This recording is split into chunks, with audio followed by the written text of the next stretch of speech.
نحمده ونصلي على رسوله الكريم أما بعد فأعوذ بالله من الشيطان الرجيم بسم الله الرحمن الرحيم يا أيها الناس اتقوا ربكم الذي خلقكم من نفس واحدة وخلق منها زوجها وبث منهما رجالا كثيرا ونساء واتقوا الله الذي تساءلون به والأرحام إن الله كان عليكم رقيبا.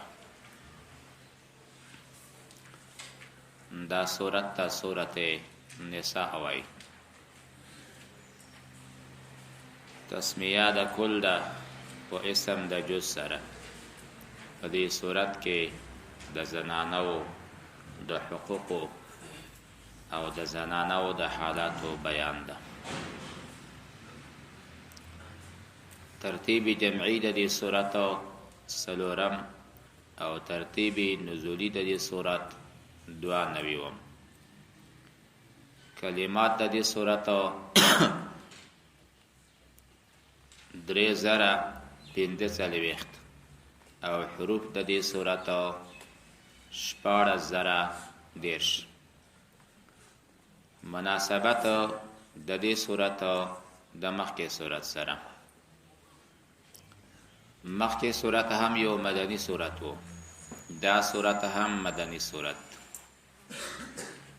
د مخکې سورت په سر کې د الله پاک جل جلاله صفات ذکر شول. الله لا اله الا هو الحي القيوم. همدا شان د دې صورت په سر کې هم د الله صفات ذکر کیږي. اتقوا ربکم الذی خلقکم من نفس واحده وخلق منها زوجها. مخکینی صورت کې بیان د توحید، رسالت،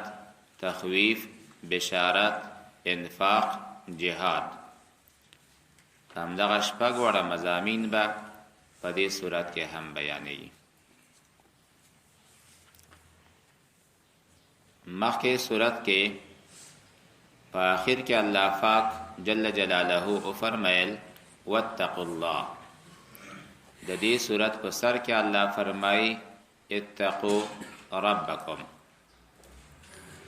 د مخکې صورت په آخر کې الله فرمایي لعلکم تفلحون، چې تاسو کامیاب شئ. د دې صورت په سر کې الله اسباب د فلاح بیانوي.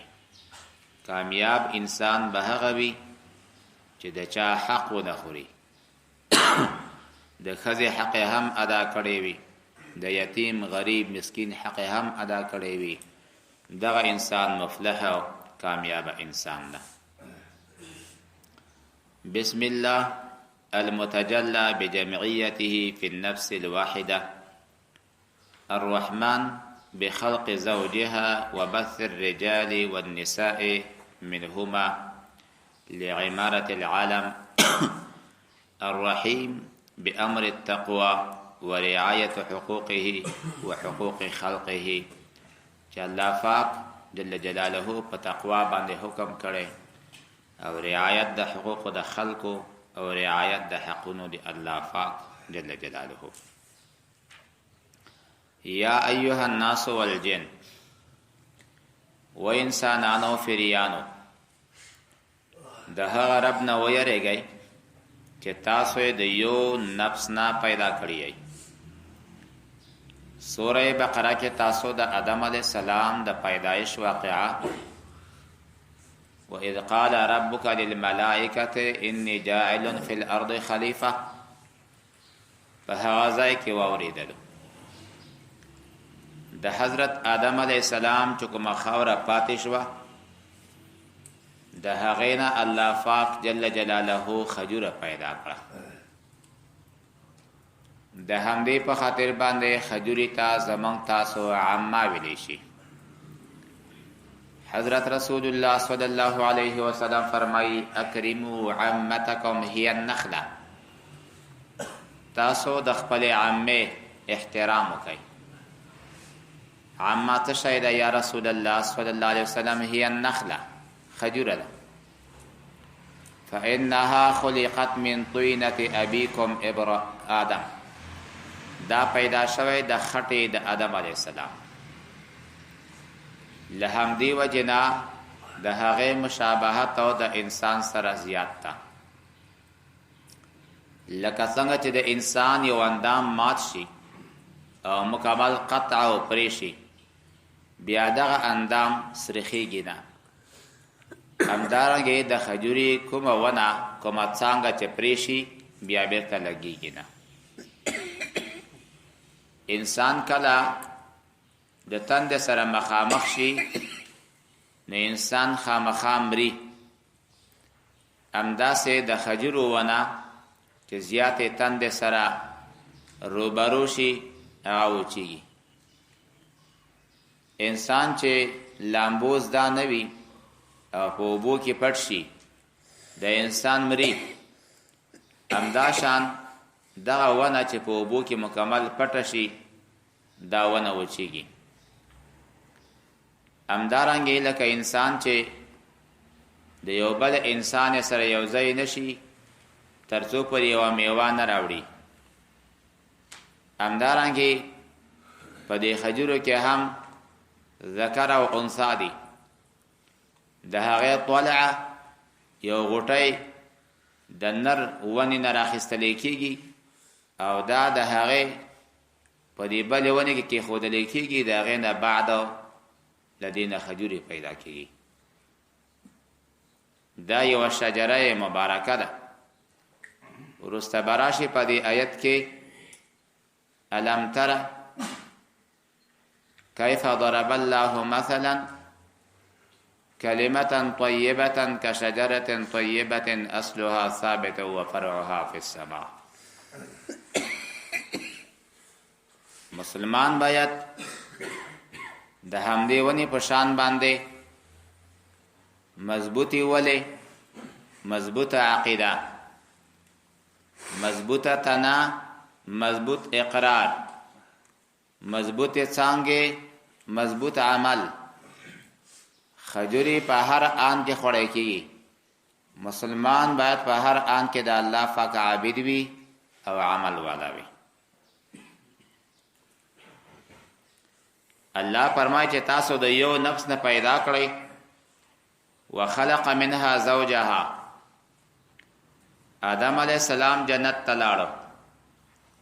فنام نومة لحکمت خلق الله الله پاک جل جلاله د هغه د چپه وړې اکثر پختینا او بیا د پخته د پاس طرفنا اعلی طرفنا هي اعوجها چې پخته کې تر ټولو نه کاګه حصہ امدادا الله خزه پیدا په دې حدیث کې دوه خبرې دي یو دا چې خزه جز ده د سړی نه و جزء الشیء یکون تابعا له جز د شی تابع وي د هغه او دیمه دا چې خزه طبعا کاګه ده تبا د هغه سره گزاره کوي خياركم لاهله غوره تاسو هغه سوګدا چې په خپل کور کې خا گزاره زغم او صبر او حلم نه کار واخلي الله پاک جل وعلا شانه کولای شوی بیبي حوا یو ځانګړی ترتیب باندې پیدا کړی وي خو الله پاک جل جلاله جزئیت ورکو چې کله پیدا شو آدم علیہ السلام فرمای من انت قالت انا حوا خلقت لاجلك تسكن الي واسكن اليك زه حوایم دستا لپاره پیدا شوم د دې لپاره چې ته ما سره اوسېږې او زه تا سره اوسېږم یعنی په امور د سکونت کې دواړه سره برابر یو خو په امور د خلقیت کې زه دستا تابع یم مقصود بالخلق نه و انسانانو ویریږي د هغه رب نه وخلق منها زوجها او بیا ورسته له دغه دواړو کسانو نه الله پاک سړی او ښځې پیدا کړي. یو روایت کې راځي چې بی حوا رضی الله تعالی عنها 60 واره بچیان راوړل. په هر وار کې یو جلکۍ یو الک، ورستنی جلکۍ به مخکنی الک ته، مخکنی جلکۍ به ورستنی الک ته ورکول. دا تبادل بطنی داسې ولکه تبادل نسبی. په هغه وخت کې نکاح د خور لوجه د همدې مجبوریت چې بقا د نسل ده جائزه وه، وروسته د هغې نه نکاح حرام شو. بل روایت کې وایي چې 40 نسه حضرت بی حوا رضی الله تعالی عنها بچان اوزیږول، نر و ښځه. وروسته له دې نه همدارنګه مخلوقات زیات شول او زیات شول الی یومنا هذا. الله فرمایي چې لامدغه دواړو سړی او ښځې نم ډېر سړی او ډېرې ښځې پیدا کړې. اوس د الله نه ویریږئ، هغه الله چې تاسو د بل چا نه د الله په روی باندې سوال کوئ. مونږ تاسو کله کله وایو چې خدای ته وګوره کنه، دا کار مه کوه. الله فرمایي چې دا بل چا ته خدای یادوي، خو تم لا ما خدای ویریږه. واتقوا الله الذي تساءلون به، چې تاسو یو له بل سوال کوئ په هغه باندې، له همغه ذات نه د پتا کې میره پیدا شي، پتا کې د هم خوف پیدا شي. والارحام والارحام کول ارحام شي. واتقوا الله ويرګي د الله تعالی نه، والارحام او د صله رحمه د قطع نه ويرګي، صله رحمي مقطع کوي. رسول الله فرمایي صلی الله علیه وسلم الله صله رحمي پیدا کړه، فاخذت بحق الرحمن بلا کیف د الله معقد الازار ونیولو. الله فرمایي مکه رحم وای هذا مقام العائد بك، ما پناتا تراوړی ده. الله فرمایي ورته آیا پدې خوشاله نه من وصلک وصلته ومن قطعک قطعته. سهار چاته وصل کړي زه به خپل جنت ته وصل کم، سهار چاته قطع کړي زه به خپل جنت نه قطع کم. قالت بلا. وفي روایت من وصله وصلها الله ومن قطعها قطعها الله. الله به د خپل خاص رحمت، الله به د خپل خاص جنت نه قطع کی. والارحام مجرور سی بیا عطف د به باندې. واتقوا الله الذي تساءلون به والارحام، او تاسو سوال کوئ په دې رحم باندې، لکه یو بل توای چې پلار په سر دی، د مور په سر دی، نه همغه مور او پلار چې بل چاته یادوي کنه، خو ته د هغه احترام وکړه، ته د هغه عزت وپېژنه. الله پاک د تاسو په ټولو اعمالو باندې رقیب او خبردار ده. الله فرمایي چې تاسو یتیمانو ته خپل مالونه ورکئ. د یتیم مال خو بد سره ګډوي ما،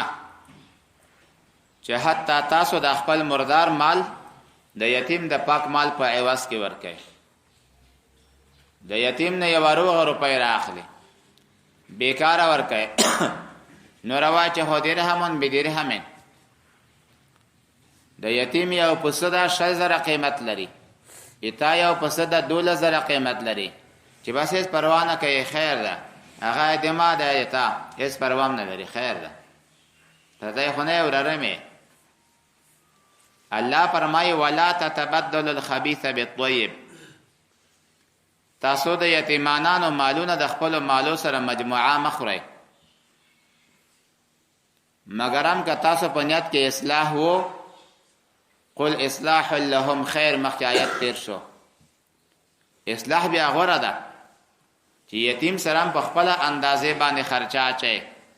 د یتیم نم په خپل اندازه باندې پیسې اخلي قل اصلاح لهم خیر بالکل غوره ده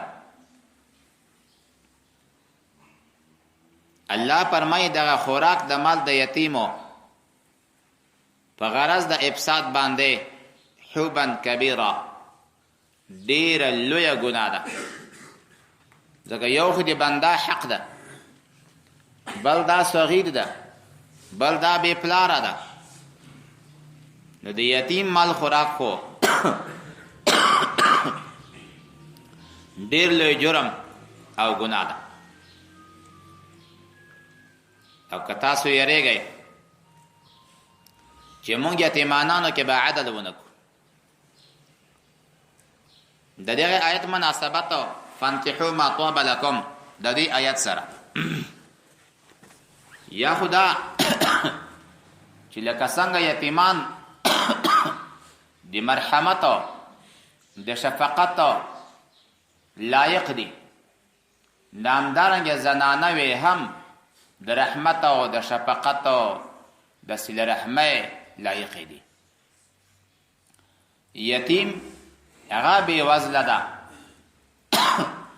او ښځه هم چې واده شوه نو د هغې د خپل خاوند دو سترګو ته سترګې نیولې وي د هغې په خاطر باندې مور او پلار او ورونه او کلی قوم ټول پرېښي وي نو لکه څنګه چې تاسو د یتیمانانو په حق کې یریږئ همدارنګې تاسو د ښځو په حق کې هم ویریږئ دویم معنا ده چې بعضې خلکو به یتیمانانې ونیولې خپل به یې وفات شو یتیمه به یې راوسته که به ښایسته وه مالداره به وه نو ځان ته به یې په نکاح کړه که به مالداره نه وه یا به ښایسته نه وه نو بیا به یې دا ښځه په تنګوله حتی چې د میراث برخه هم دې کس ته ورکړي او بیا به یې خرڅه کړه هغه مهر به یې هم د جب ته اچولو الله فرمایي نه لکه څنګه چې تاسو ته دغه کار ناروا ده چې تاسو د یتیمانانو حقونه مه خورئ که مو خوښه یې ځان ته یې په نکاح کوئ سره د مهر نه که مو خوښه نه یې بیا یې پرېږدئ بل چاته خو تاسو دا جبر مه کوئ دا ښځه مجبوروئ ما الله فرمایي تاسو نکاح وکوئ ما لفظ د ما بنا په مشهور قول باندې د غیر ذوی العقول دپاره استعمالیږي او لفظ د من د ذوی العقول دپاره استعمالیږي خو دا قاعده اکثریه ده کلیه نه ده والسماء وما بناها والارض وما طحاها مراد مانا الله ده او الله ذوی العقول ده لفظ د ما راغلی او یا ده چې لفظ د ما کې تعمیم ده هغه په ذوی العقول کې استعمالیږي او په غیر ذوی العقول کې استعمالیږي خو سوال دا په دې ځای کې ولې ما استعمال کړی حال دا ښځې خو ذوی العقول کې داخلي دي نو د هغې نه جواب ده چې زنانو کې د ضعف عقل په خاطر باندې د ضعف عقل د کموالي د عقل د وجه نه مشابه سو د نورو لا یعقل سره نو ځکه تعبیر په ما باندې وکړو او هم انسان ته دا اشاره کوي چې انسان د دوی نه ګیله مه کوه ښځه چې دلیل وایي په ځان دلیل وایي تاسو ورته فکر وکړئ کله کله د خپلو کورو کې ښځه به د ځان د خلاصون دپاره دلیل وایي حاله دغه دلیل به علیها وي لا لها په دې باندې به دلیل وي نو وایي تاسو د زنانو نه نکاح وکړئ کومې زنانه وي طابه چې حلالې وي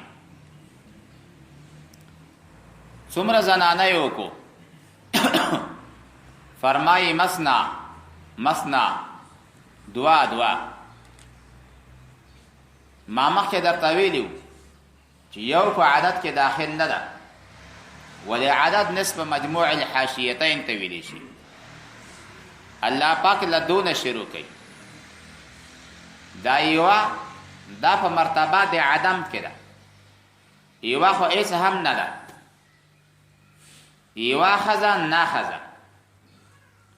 ان حازت فانت حائز، ان نفست فانت نافس، وان مرضت فانت مریض، وان ذهبت فانت مجرد. ټول خبرې پکې. د دې په خاطر باندې الله پاک وایي چې نه، دعا خو وکړئ. که بیا لږ همتي وای بیا درې خو وکړئ، که بیا لږ ډېرې همتي وای څلور خو وکړئ، او که بیا فین خفتم کې وای فین خفتم نو بیا یې الله فرمایي فانکحوا ما طاب لكم من النساء مثنى،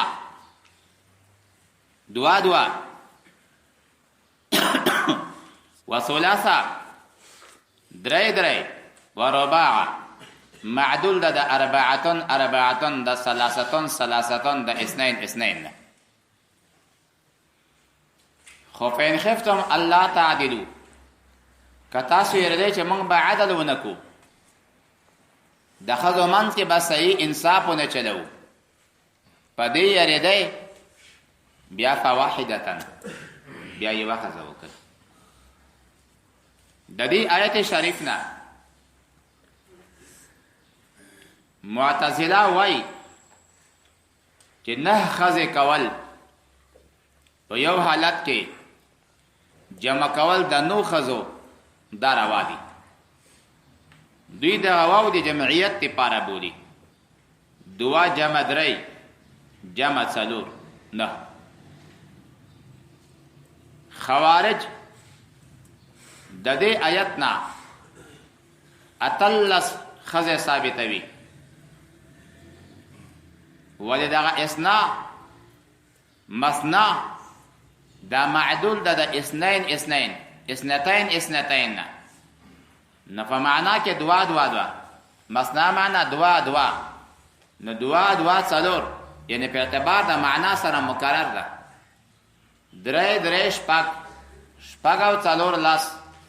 څلور څلور اته، او لس اتلس. اتلس ښځې وایي د تاسو دپاره جایز دي. دریم قول د جمهور حضراتو ده. د جمهور حضراتو د اهل سنت والجماعت مذهب دا ده چې د څلورو ښځو نه زیاته جایز نه ده. ولې که چېرته الله پاک په دې ځای کې حکمت یا بیان د حکم د نهو یا د اتلس ووایي که نه، الله به صراحتا اتلس یاد کړی وی، الله به صراحتا نه یاد کړی وی. نه په دې طریقې باندې یو عدد راخیستل دا غیر مروج ده. دا د فصاحت او د بلاغت نه خلاف کار ده چې سړی نه یادوي او وایي چې دوا دوا، درې درې، څلور څلور. دویم دا چې صحابه کرامو سره بیبیانې وي، چا سره لس، چا سره اته، چا سره اوه. رسول الله صلی الله علیه وسلم ورته فرمایل اختر منهن اربعه، لدین څلور مختاره کا ځان د پاره، وطلق سائرهن، او نور طلاق کا. شپږ به طلاق کړي، څلور به پرېښودلې. که به د چا ووي طلاق به کړي، که به د چا پنځه وي یوه به طلاق کړه. د اسلام په زمانه کې هم مسئله دا ده چې ښځه باندې تا له خوا نه ظلم کېږي، د دې ظلم نه بیا طلاق بهتر ده. د دې لپاره به هم الله یوه لاره خلاصه کړي، د تا دپاره هم. مغیره بن شعبه رضی الله تعالی عنه کان کثیر النکاح د ډېر نکاحونه کول. خو په عربو کې دا خبره رواج ده. طلاق هیڅ کوم عیب نه ده. لہذا ښځه وکړي یو 2-3 شپې تېرې کړي یا 5 شپې یا میاشت کال 2 کاله او بیا سره قانون نه خلاف کار وشي چې نه دې غواړم ډایرکټ محکمې ته لاړه شي او طلاق کړي. تیار هلته لس نورې په انتظار وي ډایرکټ بل وکړي بیا هغه طلاق کړي. مغیره بن شعبه رضی الله تعالی عنه به څلور کولې. څلور حتی و یو ورځ چا ډوډۍ کړې وه ضیافتو دی چې هلته ورغی په دې مجلس کې صرف په دې مجلس کې د دې 15 مطلقې موجودې وي. طلاق شوې زنانه وې 15 په ډوډۍ کې موجودې وي. یو ورځ څلور واره ښځې راوغوښتې وایي دلته راشئ وایي انتن طویلات الاعناق تاسو جګې غاړې والا یئ حسنات الاخلاق ښایسته اخلاق والا یئ انتن علی طلاق تاسو ټولې دې په ما باندې طلاق یې. څلور والا یې بس په ټک پرېښودل.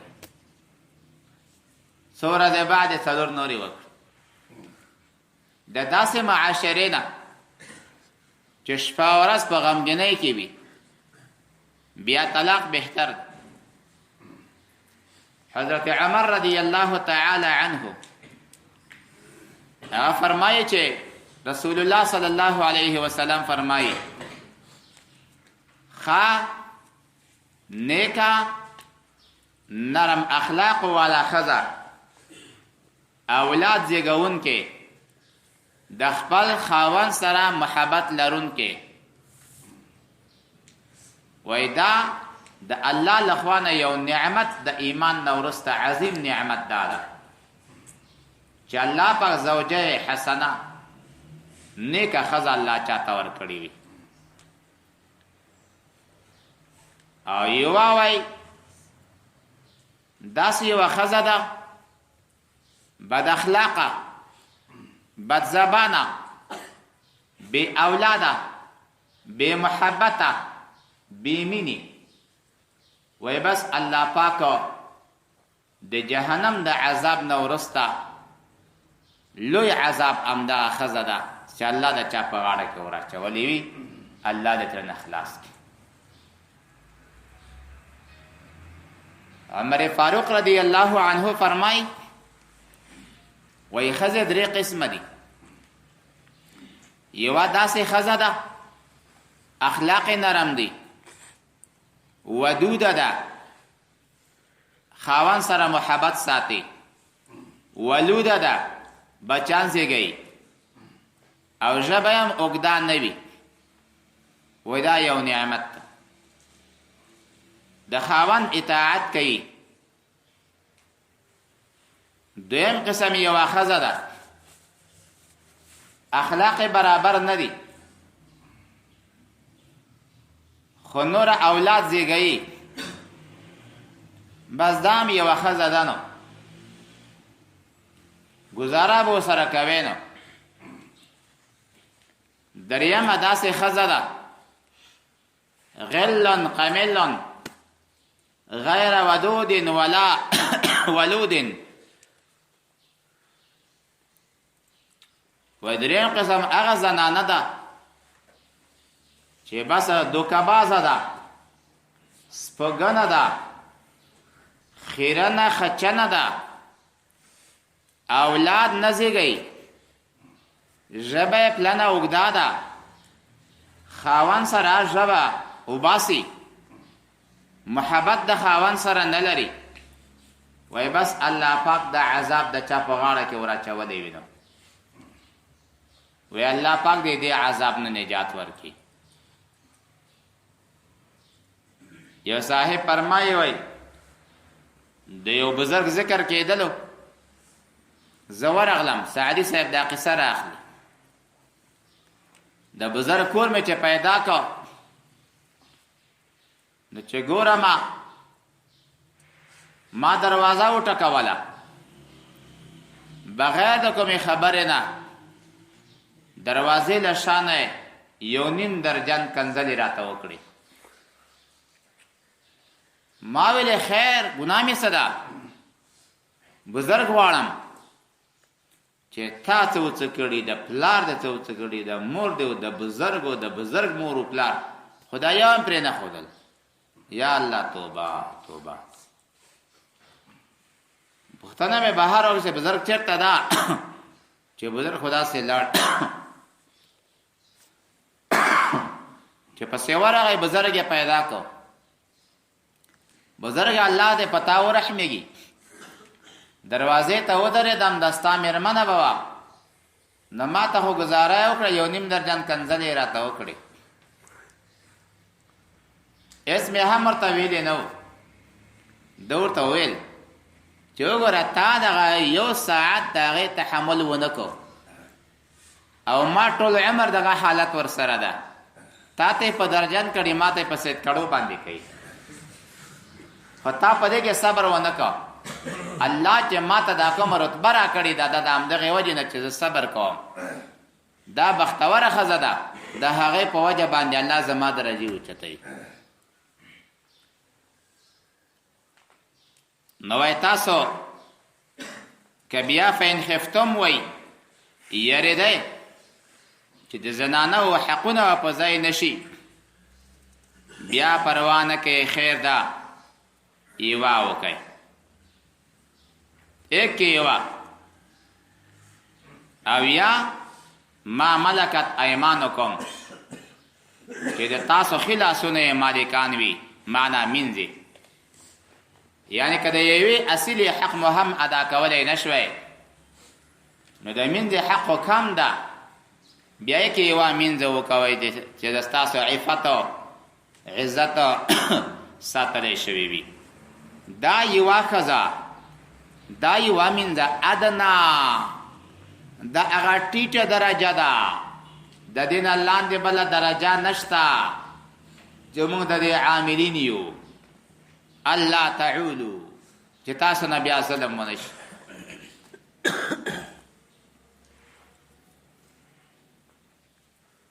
الله فرمایي تاسو دې زنانو ته مهر ورکئ په خوشحالۍ باندې ورکئ. د مهر کمه اندازه معلومه ده او زیاته اندازه معلومه نه ده.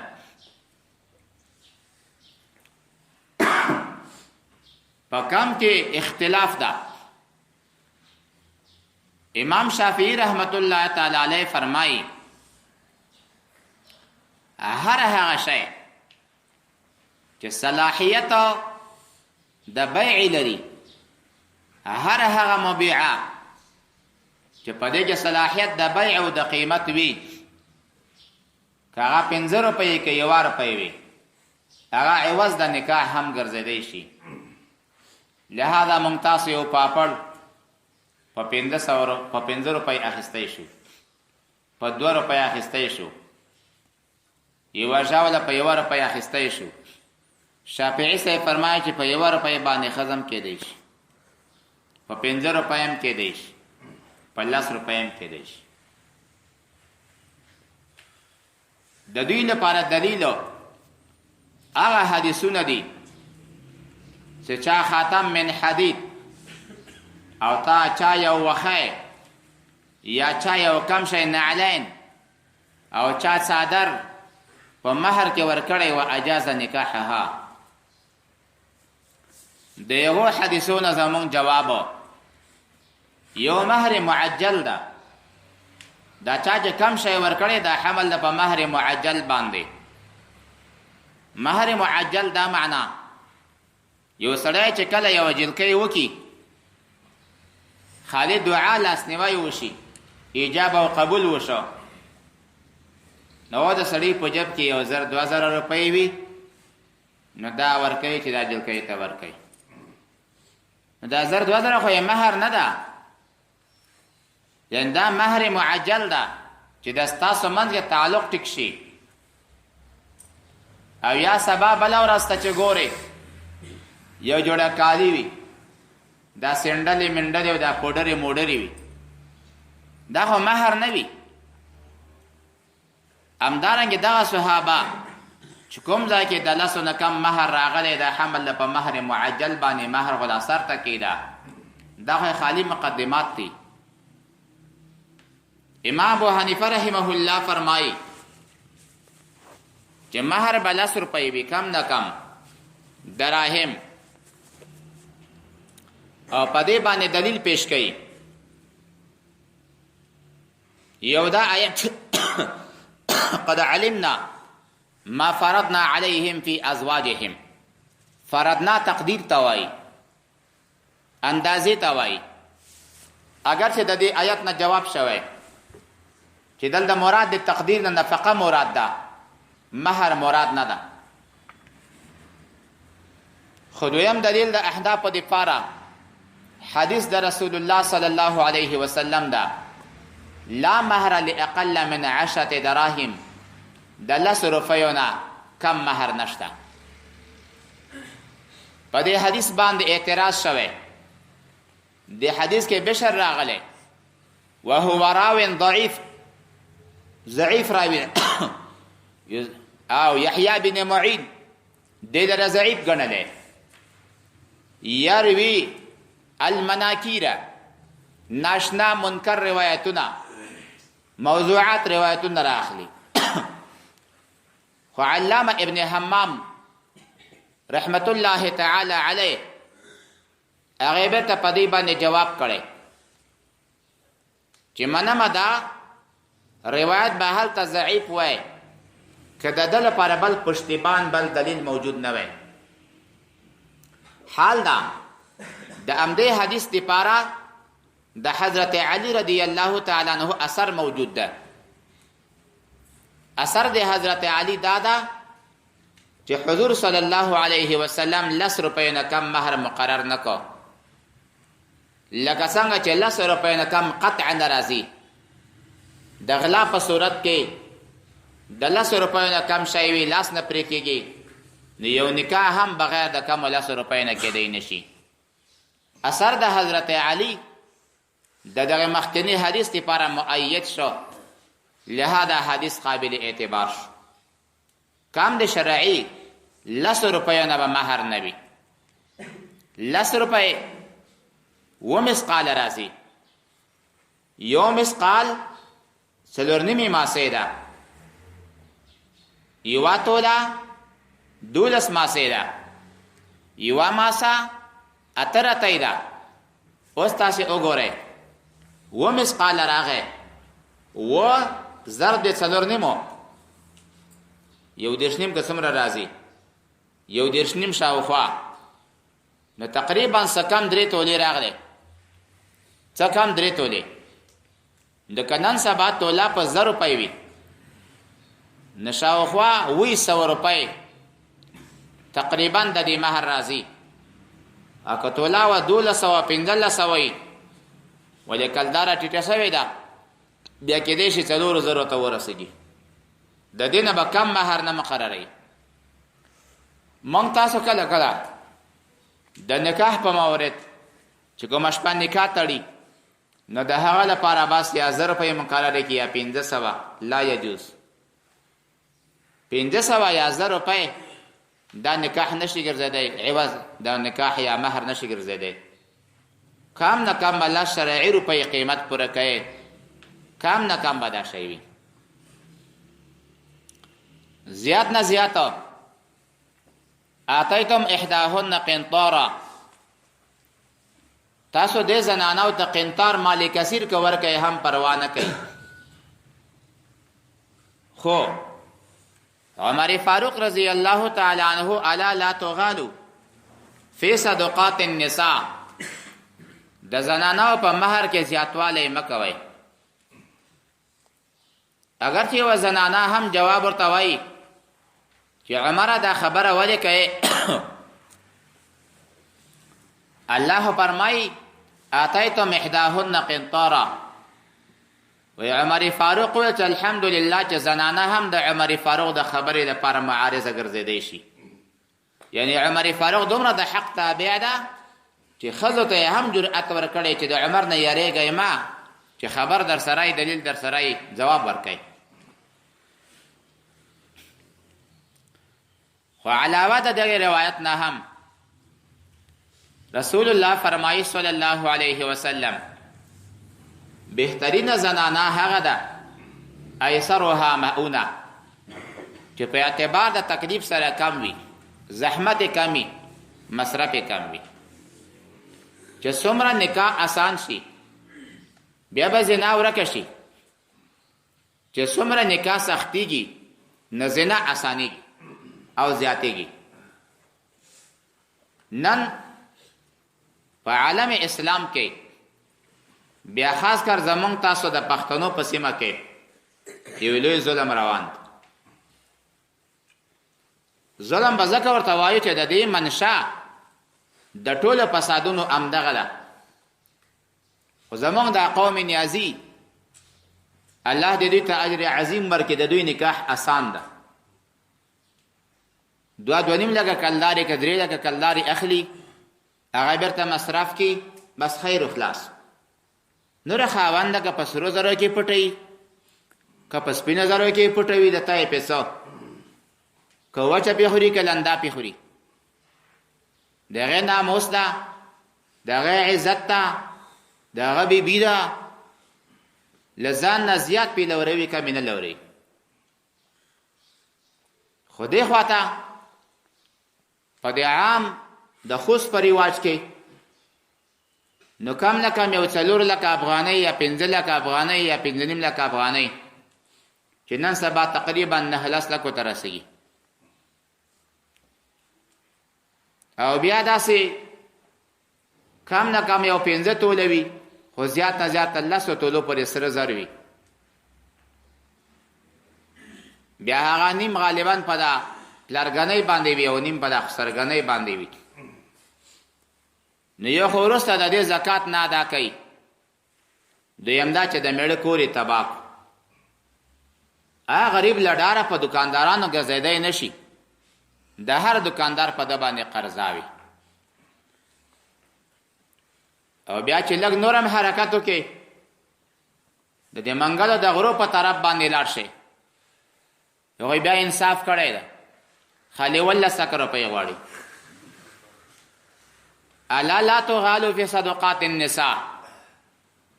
دا یو لوی ظلم ده. څو وخته مخکې یو واده شوی و،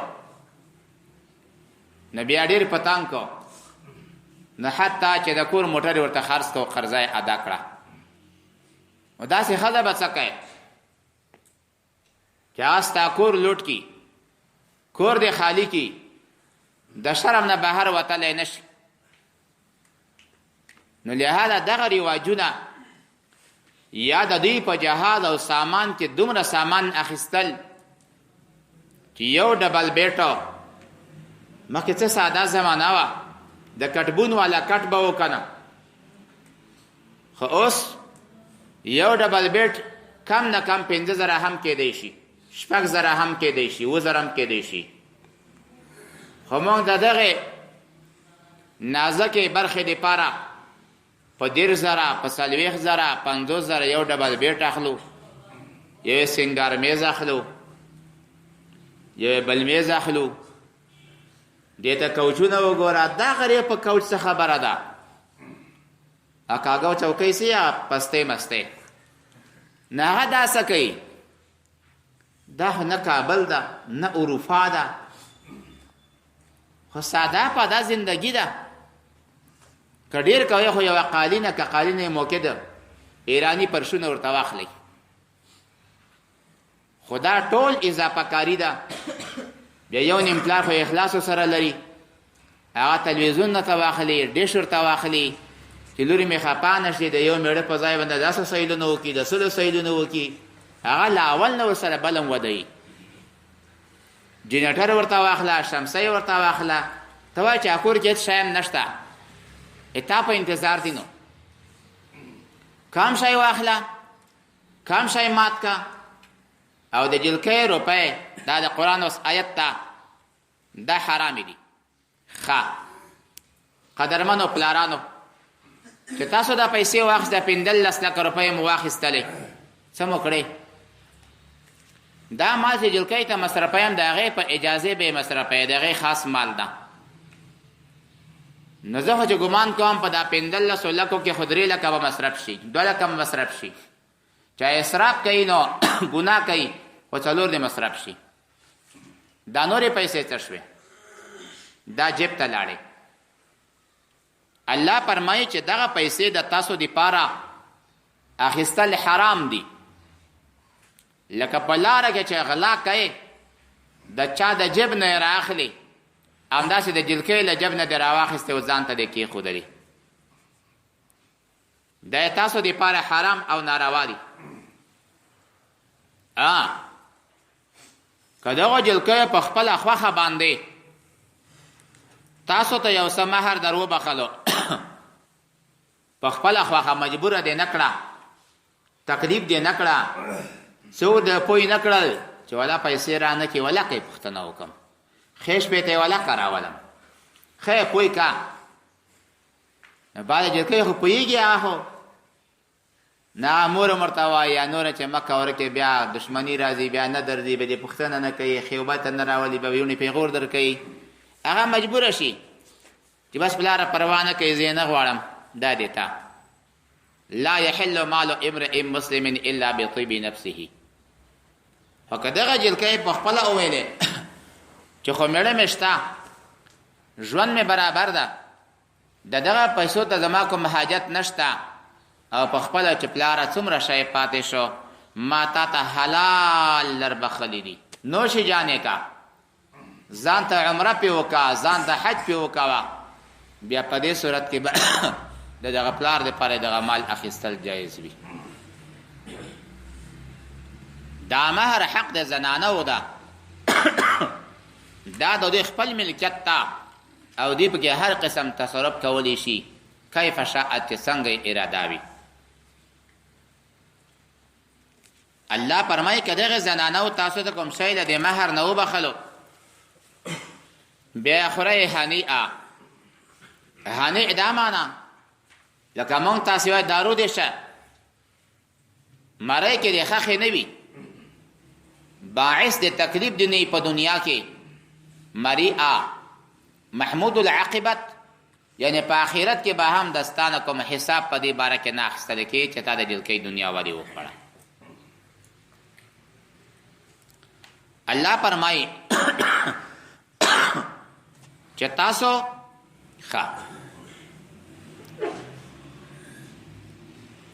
تاسو زنانو ته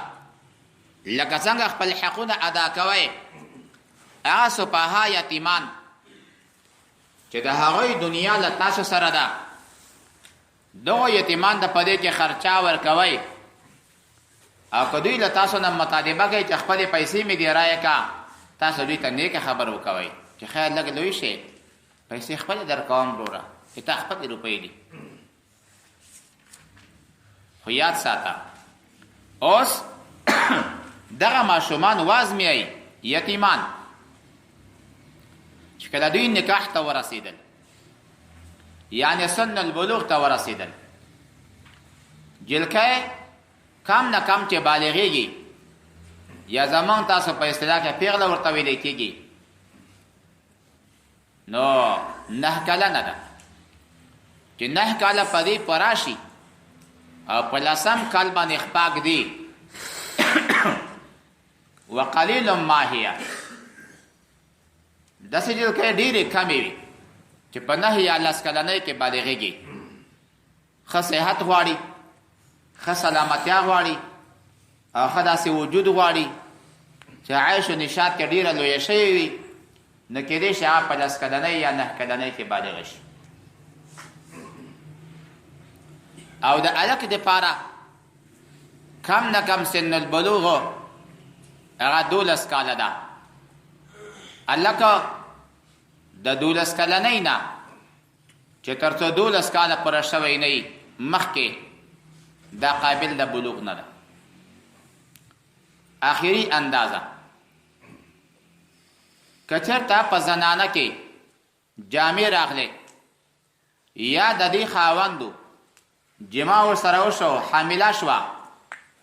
اگر چې نور جامې نه دي راغلي ورته علامات د پیغلتوب پکې نشته دا هم په حکم د بالغاتو کې ده یا یو الک علامې د بلوغ نور نشته احتلام نشته خو د خپل زنانه سره کورواله او هغه ته نه حامله شوه دا الک حکم د بلوغ لري دا بالغ ده او که هیڅ علامه د بلوغ نوی نه راغله نه احتلام وشو نه احبال او حمل وشو نه بیا مفتابه قول د محققین او حضراتو هغه دا چې 15 کلنۍ ته ورسېدو کجل کوي وی که الکه دا حکم د بالغ ده که یو علامه هم لدوی نه ښکاره شوی نه وي دی به روژې مکمل نیسي او د منځو پابندي به ساتي اگر چې قول د امام ابو حنیفه رحمه الله 18 کاله ده جلکۍ د پاره 18 کاله ده الک د پاره ټاکلی خو 15 والا قول ده محقق قول ده ثابت قول ده چې 15 کلنۍ کې هم ښځه مکلفه شوه او هم سړی مکلف شو الله فرمایي چې کله دوی نکاح ته ورسېدل که تاسو له دوی نه رشدولل چې دوی هوښیاران دي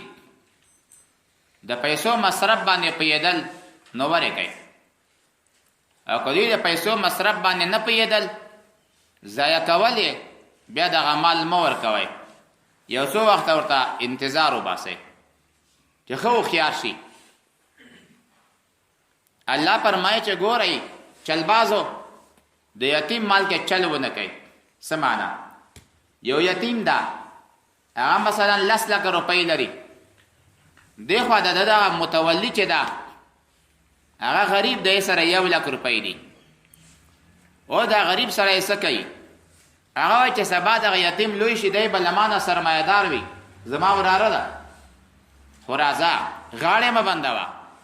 د یتیم مال زر په یتیم مصرفوه یتیم مه خوره خو چې سبا ته سرمایه له تا نه زیاته نه شي نو څه کوي موږ تاسې کال کې 2 ورې کالي کوو یتیم ته هره میاشت مه کوه زړه مې بدېږي مه کوه کالي ورته کوي د یتیم له مال نه کوي بیا ګنډل 300 هم سته 400 500 هم سته نه یتیم در باندې ګران ده ډبل یې ګنډم 800 روپۍ په ګنډلو ورکوي یتیم ته چرګې راوړه کړاوی راوړه یتیم ته ښایسته بوټونه میاشت په میاشت راوړه لیست یې نیولی وي دا هغه د هغه 10 لکه ختمیږي اوس په 1 لک درېږي الله فرمایي داسې مه کوه یتیم ته په خپلې اندازې باندې مال راوړه دا حرص مه کوه چې سبا د که دوی مشران شي له ما نه به دوی سرمایه داره وي دا فکر مه کوه اوس که دغه متولی د یتیم غریب سړی وي له مال د یتیم نه د لپاره خوراک بقدر ضرورت جایز ده او که دی په خپله مالدار وي د یتیم د مال نه به خوراک نه کوي هر وخت چې تاسو یتیمان د خپل مال ورکوئ نه په دې وخت شاهدان ودروئ چې دغه شاهدان په آینده کې د تاسو د نزاع دپاره قاطع وي یو وخت به راشي یتیم په تا باندې دعوه کوي زما تا باندې پیسې دي درکړې مې دې زما نه دي راکړي اوس څه ورسره کوې شاوخوا معلمین لري شیطانان لري هغه هم دغه تعلیم ورکوي د دې په خاطر باندې شاهدان ودروه خط ولیکه چې دغه یتیم مال د ما سره و په دغه تاریخ باندې په دغه ورځ کې د دغه حاجي صاحب ونه تر مخه دا پیسې تسلیم شولې په آینده کې د دوی کومه حبه او دینار ما باندې باقی پاتې نه ده او د هغوی دعوا به غیر مسموعه وي الله فرمایي د سړو دپاره هم خپله برخه د میراث شته او د ښځو دپاره خپله برخه د میراث شته په جاهلیت زمانه کې د ښځو دپاره د میراث حق نه و الله فرمایي چې د سړو دپاره هم حق شته د ښځو دپاره هم حق شته یا کم یا زیاتو خو د هر چا برخه معلومه ده چې کله هم اوس حالت د تقسیم راغی د تقسیم په محل کې غریبان یتیمان راغلل شاوخوا را جمع دي اوس به ګورو که د مړي ورثه بالغین وي نو موږ د دوی په اجازه باندې د خلکو لږ لږ شی ورکوو چې دا واخلئ نور تاسو لاړ شئ مونږ حساب ته پرېږدئ او که داسې و چې د مړي په ورثو کې ماشومان موجود وي نو بیا هېڅ چاته هم په اجازې یا بغیر د اجازې نه څه ورکولی نه شي الله فرمایي وایي تاسو د خپل ځان وګورئ که سبا ته خپله مړ شي او واړه واړه بچیان دې پاتې وي او یو کس لګیا شي استعمال پردیو خلکو ته ورکوي تا ته به څومره غصه درځي خو داسې د هم یتیمان پاتې دي واړه ماشومان یې پاتې دي نو پردی مال پردی خلکو ته مه ورکوه په پردیو خیراتو کې سپي په ډانګو مه وله له خپل جب نه ورکوه که نه الله فرمایي ودې یریږي هغه خلک چې که وروسته د دوی نه بچیان پاتې شي او څوک د دوی مال بل چاته ورکوي دوی ته به څومره غصه ورځي کوم کسان چې د یتیمانو مال خوري الله فرمایي چې دوی په خپلو ګیډو کې د جهنم اور خوري ولې همدغه د یتیم مال خوراکه دا سبب د هغه اور د جهنم ده نو په ورځ د قیامت کې به د دوی د سپږمو او د دوی د سترګو د غوږو او د هر سوري نه به لوګي اوچتېږي دا میدان محشر کې د دې خلکو علامه ده اواز به وشي من هم دا څوک دي وای دا هغه خلک دي چې په دنیا کې د یتیمانو مال خوړلو اوس د هغې لوګي له دوی نه پورته شول خوراک په دنیا کې کړی دا صرف علامه ده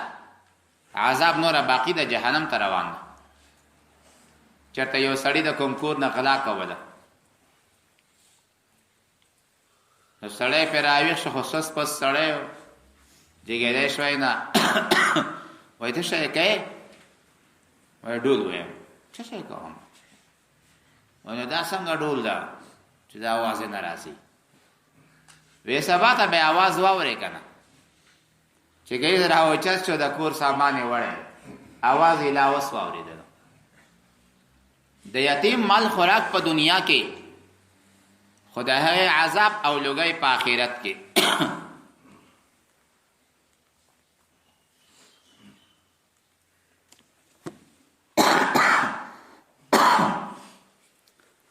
او په ورځ د قیامت کې به سیصلون سعیرا دی به داخل شي هغه اور ده جهنم ته نو د یتیم مال به تاسو نه خورئ د هغې سره به زیاتو احتیاط کوئ الله فرمایي یا ایها الناس اتقوا ربکم الذی ای خلکو ویریږئ اتقوا ربکم رب د تاسو الذي هغه رب خلقکم چې تاسو یې پیدا کړی من نفس واحدة د یو نفس نه وخلق منها زوجها او پیدا کړی د هغې یو نفس نه زوجها د هغې بیبي وبث منهما او تیت کړي د هغو نه رجالا کثیرا ډېر سړي ونساء او زنانه وې واتقوا الله ویریږئ د الله تعالی نه الذي ها الله تساءلون به چې تاسو په دغه الله باندې سوال کوئ والارحام ویریږئ د صله رحمۍ د قطعینا یا والارحام بیا عطف دا به باندې او په هغه صله رحمۍ باندې چې تاسو سوال کوئ یو د بل نه ان الله بېشکه الله تعالی کان ده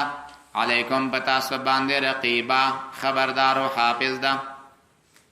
وآتوا الیتاما ورکه یتیمانو ته اموالا خپل مالونه ولا تتبدلوا الخبیث ما بدلوئ تاسو خبیث بالطیب په پاک مال سره ولا تأکلوا مخورئ اموالهم مالون د یتیمانو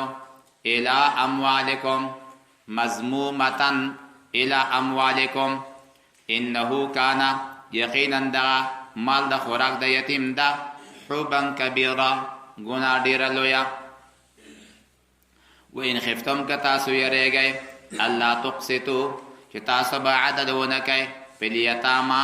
په یتیمانانو کې نو فانکحو نکاح کوئ ما هغه طاب لکم چې حلال وي تاسو د پاره من النساء د زنانونه مثنا دوا دوا و ثلاثه درې درې و رباعه څلور څلورو فإن خفتم که تاسو یریږئ الله تعدلو چې تاسو به عدل ونه کوئ فواحدة فانکحوا واحدة یوه په نکاح کوئ او ما ملکت ایمانکم یا ها چې تاسو خلاصونه مالکان وي ذالک دا حره واحده ادنا اقرب ده الله تعولو چې تاسو به ظلم نه کوئ الله تجورو وآتوا النساء ورکئ زنانو ته صدقاتهن د دوی مهرونه نحله په خوشحالۍ سره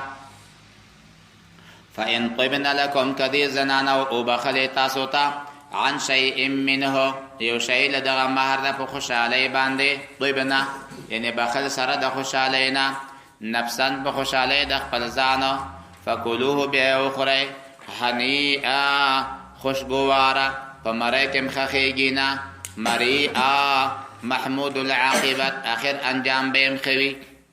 ولا تؤتوا السفهاء مور کوي سفهاء بعقلانو ته اموالکم خپل مالونه التي هغه مالونه جعل الله لكم قیاما چې الله ګرځولي تاسو دی پاره قیام یعنی تاسو د هغې په دغه مصرفولو باندې متصرف یئ مسلط یئ قیام یئ ولاړ یې د هغې په ادا کولو ورزقوهم فیها او روزی ورکوئ دوی ته په همدې پیسو کې واکسوهم او دوی ته جامې وکوئ وقولو لهم ووایئ دغې ماشومانو وړو ته قولا معروفا خبره نیکه کله خو دا یتیم وړکی وي لږ لوی شي لا بالغ نه وي راکړه خپلې پیسې مې دي تا څه کار ده دا خو وړکی ده بې عقل ده ته په نرمه لهجه یې پوه که خیر ده ته خپلې پیسې دي حساب در سره شته درته ساته مې وابتلوا الیتاما وازمې یتیمانو لره حتی تر دې پورې اذا بلغوا النکاح چې دوی ورسېږي زمانی د نکاح او واده یعنی بلوغ ته ورسېږي نو فإن آنستم منهم رشدا که تاسو ولیدل له دوی نه هدایت رشدا رهنمایي عقل فدفعوا الیهم ورکئ دوی ته اموالهم د دوی مالونه ولا تأکلوها مه خورئ اسرافا په داسې حال چې تاسو زیات مصرف کوونکي وئ وبدارا او په داسې حال چې تاسو متبادرین وئ چالاکي کوونکی وئ ای یکبرو چې دوی به لوی شي له تاسو نه ومن کان غنیا چې څوک غني وي فلیستعفف ا د ځان پاک ساتي د یتیم مال دې نه خوري ومن کان فقیرا چې څوک فقیر فلیاکل بالمعروف دی دې خوري په نیکۍ سره په نیکه طریقې سره فاذا دفعتم الیهم اموالهم کله تاسو ورکل دوی ته خپل اموال فاشهدوا علیهم شاهدان ادروي په دوی باندې وکفا بالله بازائده ده وکفا الله کافی ده الله تعالی حسیبا حساب کوونکی د ټول عالم سره للرجال د سړو دی پارا نصیبون برخه ده مما ده هغینا ترک الوالدان چې پرېښي دي مور و پلار والاقربون او خپلوانو وللنساء او د زنانو دی پارا نصیبون برخه ده مما ده هغینا ترک الوالدان چې پرېښي دي مور و پلار والاقربون او خپلوانو مما بعض ده هغینا قل منه چې کم وی لدینا او کثره یا زیات وی نصیبا مفروضا یو برخه معلومه من الله واذا حضر القسمه چې کله حاضر شي ترکیتا حال د تقسیمولو ته اولو القربا خواندان د خپلوي والیتاما او یتیمان راشي والمساکین او مسکینان راشي فرزقوهم منه ورکی دوی ته له دې نه یو څه حصه خو وقولو لهم ووایه دوی ته قولا معروفا خبره نیکه چې دا د یتیمانو حق ده مونږ چا د څه نشي ورکولی وليخشى الذین و د یریږي هغه خلکو لو ترکو که چېر دوی پرېښی وی من خلفهم وروسته له دوی نه ذریة اولاده ضعافا لوی او ضعیفان واړه ماشومان خافو علیهم دوی یریږي په د خپلو ماشومانو باندې نو فلیتقوا الله الله تعالی نه دې ویریږي ولیقولو او دې وایي قولا سدیدا خبر حقا د بل چا په حق دې هم ترحم او شفقت نه کار واخلي ان الذين یقینا ها کسان یاکلون چې دوی خوري اموال الیتاما مال د یتیمانانو ظلما په ناروا سره په کبر غرور سره انما خبر دادا یاکلون فی بطونهم